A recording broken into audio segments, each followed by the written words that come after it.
سر میں آپ سے پوچھوں گا کہ پہلے تو یہ بتائیں کہ جو اسرائیل ہے یہ چاہتا کیا تھا کہ اس نے پہلے غزہ پہ اس کو ہم وار تو نہیں کہہ سکتے کیونکہ غزہ کی تو آرمی کوئی نہیں تھی غزہ والوں کی، وہ ایک ون سائیڈڈ سی ایک جینوسائیڈ تھا، اور دوسرا یہ اس نے پھر ایران پہ اٹیک کیا. تو اسرائیل حاصل کیا کرنا چاہ رہا ہے؟ دیکھیں، جو اسرائیل کا اس وار کے حوالے سے جو دو اس کے بنیادی مقاصد تھے، اور وہ اس وار کے حوالے سے نہیں ہیں، وہ تو ایک بہت انووک ہو کر سامنے آئے ہیں، لیکن یہ اس کے مستقل نوعیت کے مقاصد رہے ہیں. لیکن چونکہ غزہ میں وہ جینوسائیڈ میں چلا گیا تھا اور جو مظالم وہاں ڈھائے گئے ہیں، تو اس میں اس کو بہت زیادہ ایک فکر پیدا ہو گئی کہ اب دنیا کا جو ریئیکشن آ رہا ہے، اور اس کو خود بھی اندازہ تھا کہ جو میں کچھ کر رہا ہوں تو اس میں وہ اپنا اس کی جو ایک متوقع امکانی جو مزاحمت تھی، جب وہ اس کو ایویلیویٹ کرتا تھا تو اس میں اس کو ایران کا خوف جو تھا وہ بہت زیادہ تھا، جو کہ پہلے سے بھی طاری تھا. اور وہ طاری اس لیے تھا کہ ایک ایران جو ہے وہ اسرائیل کی جو ناجائز وجود ہے، اس کی جو ناجائز پالیسیز ہیں، اس کی اقوام متحدہ کے فیصلوں کے خلاف، قراردادوں کے خلاف، بین الاقوامی جو پوری برادری ہے اس کے جو فیصلے ہیں، اس کی جو اپروچ رہی ہے اسرائیل کے معاملات کو، یعنی وہ ممالک بھی جو اسرائیل کو تسلیم کرتے ہیں ان کی بھی ایک مزاحمت تھی. وہ بھی یہ نہیں سمجھتے تھے کہ بھی اتنی خلاف ورزیاں ہونی چاہیے.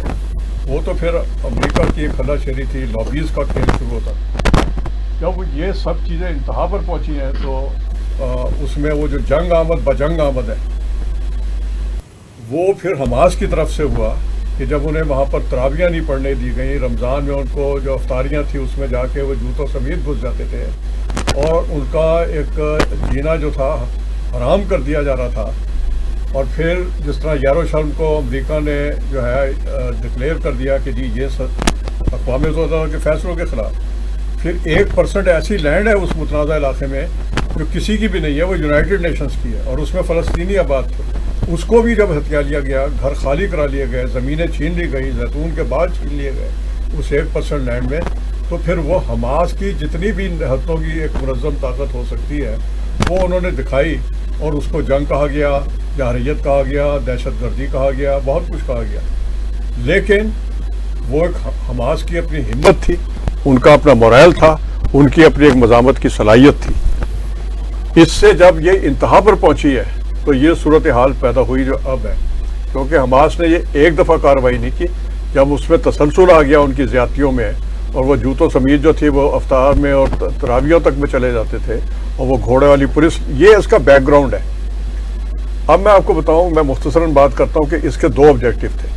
ایک یہ کہ ان کو اس بات کا مکمل یقین تھا تقریباً کہ یہ نیوکلر پروگرام جو چل رہا ہے ایران کا،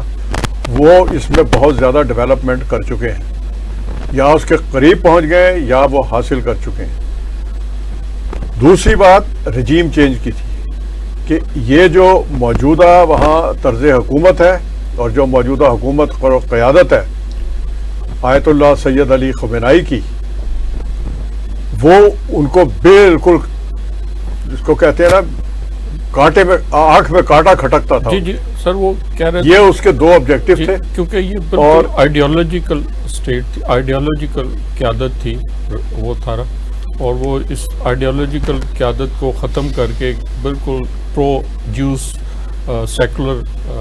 قیادت لانا چاہ رہا. جی آئیڈیالوجی جو تھی ایران کی، وہی ان کے لیے مزاحمت کی قوت تھی نا. جی جی ایران اس کو ناجائز تصور کرتا تھا، ایران اس کو تاریخ کے پس منظر میں دیکھتا تھا، ایران اس کے قیام کا جو حقائق تھے اس کے پرسپیکٹو میں دیکھتا تھا کہ یہ اس کی جو ایک ناجائز آسپیکٹ تھا، جس کی قائد اعظم نے بھی تصدیق کی. قائد اعظم نے تو بہت پہلے کی تھی، وہ تو بڑا ایرانی رجیم نے اس کی بعد میں تصدیق کی، بڑے مناسب الفاظ میں کیا، اور ابھی تک وہ سارے اسی کو لے کے چلتے ہیں. پریزیڈنٹ ٹرومین کو خط لکھا قائد اعظم نے، لیکن انہوں نے جواب نہیں دیا اس کا اسی بارے میں. تو وہ تو ایک بڑے ڈپلومیٹک وے میں جو قائد اعظم کا خاص طریقہ تھا، کانسٹیٹیوشنل انداز، سیاسی انداز،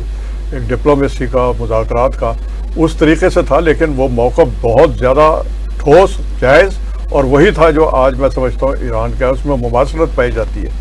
تو لیکن اس کا اپنا رنگ تھا، اس کا اپنا آغاز تھا، یہاں آج انتہا ہوئی بھی ہے.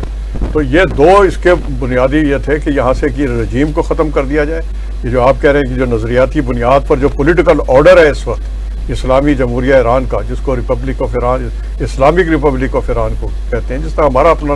نظریاتی تشخص بھی یہی ہے پاکستان کا.